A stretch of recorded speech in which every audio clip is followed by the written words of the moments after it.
गांव में सरजू नाम का एक किसान रहता था। उसके 3 बेटे थे, विक्रम, विजय और भोला। विक्रम और विजय काफी समझदार थे। वहीं भोला को सब भोंदू बुलाते थे क्योंकि वह बहुत सीधा था और मूर्ख भी था। बेटा, अब मैं बूढ़ा हो गया हूँ, मुझसे काम नहीं होता। बेटा भोंदू बहुत सीधा है, मुझे समझ नहीं आता वो क्या करेगा। साथ ही गांव के जमींदार की नजर हमारी जमीन पर है, पता नहीं कैसे सब कुछ सही होगा। दादाजी की जमीन पर पता नहीं कैसे उस जमींदार ने अपना नाम लिखवा लिया है। आप चिंता मत कीजिए पिताजी, कोई ना कोई हल जरूर निकल आएगा। और इस भोंदू का क्या ही करो पिताजी, भोंदू को तो कुछ भी नहीं आता। अगर कोई काम दो तो सब उल्टा ही करता है। पता नहीं भोंदू इतना मूर्ख कैसे हो गया, जबकि हम दोनों भाई इतने समझदार हैं। कहाँ से मूर्ख दिखता हूँ मैं तुम लोगों को, है? कल तुमने हरिया चाचा को क्यों मारा इतना? हरिया चाचा ने बोला मुझे चप्पल दे, मैंने उनकी बात मानी और उन्हें चप्पल दी। वो चप्पल पहनने के लिए मांग रहे थे, तुमने उन्हें चप्पल से मार ही दिया मूर्ख। इसे तो ये तक नहीं पता होता कि किसी इंसान से कौन सा काम करवाना है। मैंने इससे कहा चल खेतों से अनाज काट कर ले आ। मैंने जाकर देखा ये बैठकर एक एक दाने को चाकू से काट रहा था। हाँ तो क्या, तुमने ही तो कहा था अनाज काट कर लाओ, वही तो मैं कर रहा था। भोंदू, तुझे बात समझ नहीं आती क्या? अनाज काटना यानी कि फसल काट कर लेकर आनी थी तुम्हें। पिताजी मैं तो वही करता हूँ जो मुझसे कहा जाता है। अब ये लोग ही मुझे गलत चीज बताए तो मैं क्या करूँ? भोला के पिताजी को हमेशा भोला की चिंता लगी रहती थी। हे भगवान, पता नहीं भोले का क्या होगा, आप ही मेरे भोले की रक्षा कीजिए। किसान बूढ़ा हो गया था, इसलिए उनका निधन हो गया। अब भोला का कोई भी सहारा नहीं था। दोनों भाई भी भोला का मजाक उड़ाते रहते थे। ओ भोंदू, इधर आ, मेरे लिए पानी लेकर आ। ठीक है भैया, ले आता हूँ। भोला बड़ी सी बाल्टी में पानी भरकर ले आता है। अरे मूर्ख, बाल्टी में पानी भरकर क्यों लाया है? मैंने तो पीने के लिए पानी मांगा था, गिलास में ला कर दे। एक बार में कोई काम सही से नहीं करता तुम इसे बोलते ही क्यों हो कोई काम? किसी काम का नहीं है ये, बस मुफ्त की रोटी तोड़ता है और खाली नुकसान कराता है। चल जा यहाँ से। भोला दुखी होकर वहाँ से चला जाता है। अब तो हर रोज भोंदू के साथ बहुत बुरा व्यवहार होता था। गांव वाले लोग भी भोंदू को मूर्ख बनाकर अपना काम निकलवा लेते थे।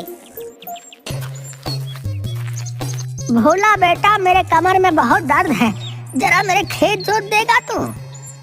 काका, खेत जोत लूंगा तो आपका कमर कैसे ठीक हो जाएगा? उसके लिए तो कमर दबानी पड़ेगी ना। अरे भोंदू, कमर में दर्द है, मैं खेत जोत नहीं सकूंगा, इसलिए तुझसे बोल रहा हूँ।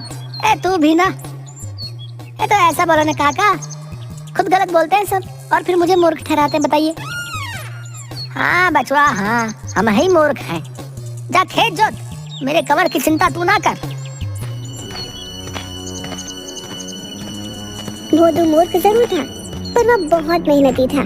वह सबकी मदद भी किया करता था, हालांकि लोग उसका सिर्फ इस्तेमाल किया करते थे। एक दिन भोंदू गांव के रास्ते से कहीं जा रहा था। अचानक उसका पैर रास्ते पर बैठे कुत्ते की पूंछ पर पड़ गया। वह सोया हुआ कुत्ता गुर्राते हुए भोंदू को देखता है और भौंकने लगता है। अरे बाप रे बाप, क्यों भौंक रहा भाई? कोई गलती हो गई, माफ कर दे। कुत्ता उसे दौड़ाने भी लगता है। माई रे माई, कहाँ फंस गया? बचाओ, कोई तो बचाओ रे।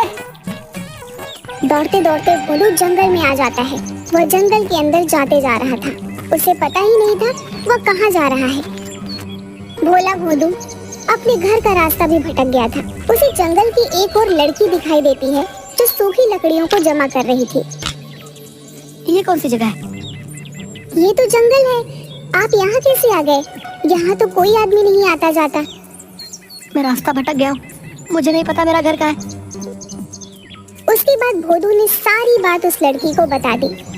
भोंदू की बातें सुनकर उस लड़की को पता चल गया कि भोला बहुत भोला है, जो अपने घर का पता भूल गया है। मेरा नाम रमा है।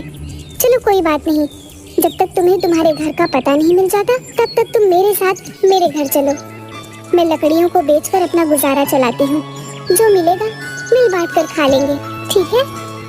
भोंदू खुश होकर उस रमा के साथ चला जाता है। लकड़ी बेचकर जो मिलता है वह लड़की खुशी खुशी मिल बांट कर खा लेती है। लेकिन भोदू का भोलापन अभी भी जारी था। वह अपनी हरकतों से सबको हंसाता रहता था। वहीं दूसरी ओर पता नहीं कहाँ चला गया वो भोंदू, मूर्ख कहीं का। एक तो खुद जमींदार ने हमारी जमीन ले रखी है, ये परेशानी क्या कम थी जो अचानक भोंदू भी गायब हो गया। मैं तो तंग आ गया हूँ।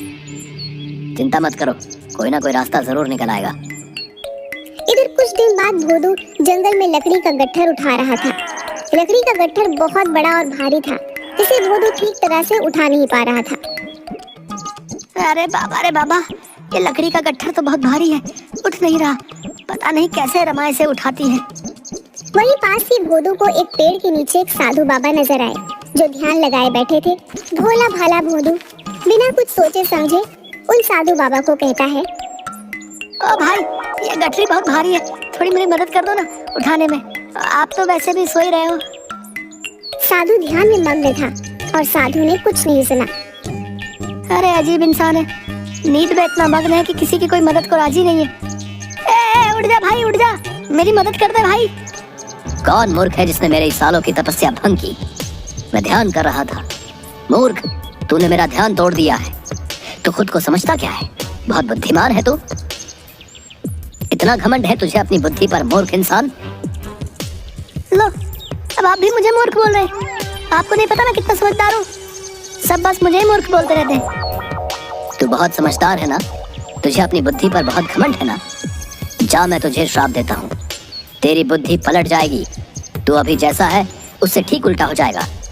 तू खुद को जितना समझदार समझता है तो ठीक उसका उल्टा बन जाएगा। अरे महाराज, श्राप भी दे दिया, मेरा गट्ठर तो उठा देते। है अजीब बाबा है यार। यह बोलकर साधु बाबा वहाँ से चले जाते हैं। अचानक भोला ने अपने अंदर एक अजीब सा परिवर्तन महसूस किया, पर उसे समझ नहीं आया कि आखिर हुआ क्या।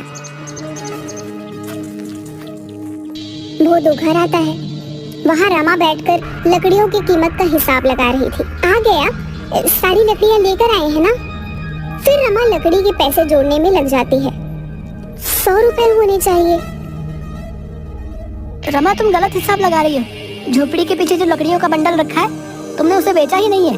और कल तुमने 2 गट्ठर आधे दामों पर बेचा था, क्योंकि वो गीली थी, इसलिए तुम्हारे पास अभी 50 रुपए ही है। हाँ, मैं तो भूल ही गई थी। रमा चौंक जाती है। आपने तो बिल्कुल सही हिसाब लगाया है। अचानक से आप इतने समझदार कैसे हो गए? भोदू ने रमा को साधु महाराज वाली सारी बात बता दी। असल में साधु का श्राप भोदू के लिए वरदान बन गया था। वो अब समझदार हो गया था। रमा यह सब सुनकर बहुत खुश हुई। आप बुरा न माने तो एक बात कहूँ? अरे इसमें बुरा मानने वाली कौन सी बात है, कहो ना।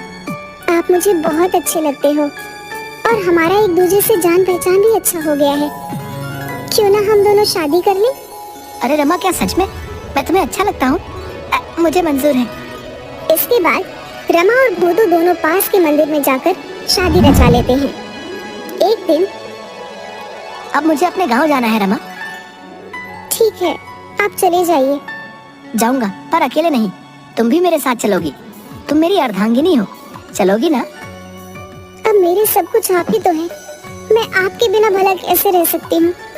भोदू रमा को लेकर अपने गांव पहुँचता है और अपने घर जाता है। वहाँ वह देखता है कि उसके दोनों भाई चिंता में बैठे थे। विक्रम भैया, मैं आ गया, प्रणाम। अरे भोंदू, तू कहाँ चला गया था रे? हमने तुझे बहुत ढूंढा, कहाँ था तू? और ये कौन है तुम्हारे साथ? भैया, मैं गलती से जंगल चला गया था, वहाँ रमा ने मुझे सहारा दिया। अच्छा हुआ तू आ गया, पर क्या फायदा? हम तो बहुत बड़ी मुसीबत में फंसे हुए हैं। मुसीबत? कैसी मुसीबत भैया? पिताजी की पूरी जमीन जमींदार ने अपने नाम करवा ली है। अब हमारे पास जमीन का एक टुकड़ा भी नहीं है जहाँ खेती करके हम अपना गुजारा कर सके। पिताजी की जमीन जमींदार ने हथिया ली है। आप चिंता मत कीजिए भैया, मैं वो जमीन छुड़वा लूंगा। तू छुड़वाएगा जमीन? तेरे जैसा मूर्ख ऐसी बातें कर रहा है, सुनकर हंसी आ रही है। आप मेरी बात तो मानो भैया, मैं जमीन जरूर छुड़वा लूंगा। मेरे पास एक योजना है। भोदू अपनी योजना बताता है। भोदू की बात सुनकर दोनों भाई दंग रह गए और सोचने लगे कि भोदू इतना समझदार कैसे हो गया है। उन लोगों को रमा ने साधु के श्राप के बारे में बता दिया, जो श्राप भोला के लिए वरदान बन चुका था। भोंदू, जैसी योजना तुमने बनाई है हम वैसे ही काम करेंगे। मेरे भाई, तू ही हमें इस मुसीबत से बचा सकता है। भाई आप फिक्र ना करो, अब देखो उस जमींदार को सबक कैसे मिलता है।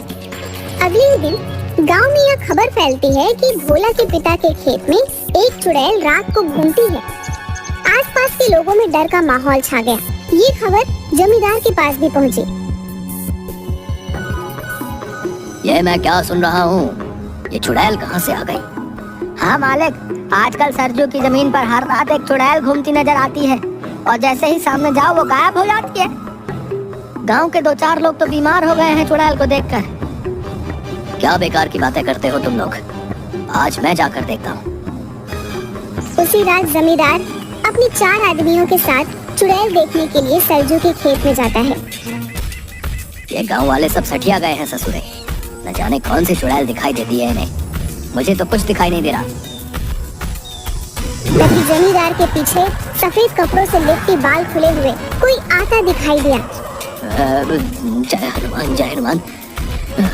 ये चुड़ैल कहाँ से आ गई यहाँ पर? हे भगवान, रक्षा कीजिए, रक्षा कीजिए। मालिक, चुड़ैल तो गायब हो गई है। तभी अचानक चुड़ैल फिर वहाँ आ जाती है और बोलती है, ये जमीन किसकी है? मुझे बहुत पसंद है। अब तो मैं यही रहूंगी हमेशा। इस जमीन पर जिसने अपना हक जताया है वो मारा जाएगा। हाँ, तुम्हें मरना है। हे भगवान, आज बचा लो। मुझे कोई जमीन नहीं चाहिए। कभी मुड़कर इस जमीन की तरफ भी नहीं देखूंगा। राम राम राम राम, मरा मरा मरा मरा।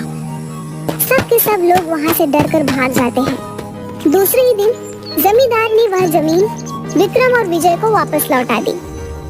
अरे विक्रम बेटा, मुझसे गलती हो गई। ये जमीन तो सरजू की थी और उसी की रहेगी। हाँ, ये रहे तुम्हारे जमीन के कागज। हाँ, लाओ इधर। और दूसरी बात, अगर गलती से भी हमारी जमीन पर नजर डाली ना तो हमसे बुरा कोई नहीं होगा। वाह भोदू, वाह, क्या दिमाग हो गया रे तेरा। तेरे प्लान ने तो सच में हमारी जमीन वापस लौटा दी। और हाँ, रमा भाभी भी कमाल की कलाकार है। चुड़ैल बनकर क्या खूब डराया जमींदार को। धन्यवाद रमा, हमारी इतनी मदद करने के लिए। धन्यवाद किस लिए जी? अब मैं भी तो इसी घर की सदस्य हूँ ना। अब तो हम सब लोग मिलकर रहेंगे। भोला को पता था कि डर से किसी भी चीज को आसानी से हासिल किया जा सकता है। इस तरह भोला की होशियारी और रमा के साथ से उन्हें उनकी जमीन वापस मिल गई।